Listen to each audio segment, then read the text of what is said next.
ఇల్లు కట్టుకోలేని వాళ్ళు, స్థలం ఉన్నా కూడా ఇల్లు కట్టుకోలేని వాళ్ళు, ఇల్లు కొనుక్కోలేని వాళ్ళు, వంశపారంపర్యంగా ఇళ్ళు వచ్చినా సరే అవి నష్టపోయిన వాళ్ళు, సొంత ఇళ్ళు ఉన్నా సరే ఆ ఇంట్లో ఉండలేక అద్దె ఇంట్లో ఉంటున్న వాళ్ళు, వీళ్ళందరూ కూడా ప్రధానంగా భవన దోషం వల్ల ఈ సమస్యలు ఎదుర్కొంటూ ఉంటారు.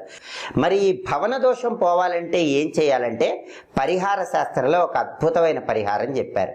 ఆ పరిహారం ఏంటంటే కందిపప్పు, మినప్పప్పు, పెసరపప్పు మర ఆడించి పిండిలాగా చేసుకున్నాక ఆ 3 పిండ్లు కలపాలి. కలిపిన తర్వాత ఆ పిండ్ల మిశ్రమంలో నీళ్లు కలిపి 11 చిన్న చిన్న ఉండల్లాగా తయారు చేసుకోవాలి.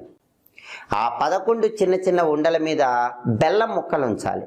అలా బెల్లం ముక్కలు ఉంచిన తర్వాత ఆ 11 చిన్న చిన్న ఉండలు బుధవారం పూట గోవుకి ఆహారంగా తినిపించాలి. ఇలా చేస్తే భవన దోషం అనేది తొలగిపోతుంది.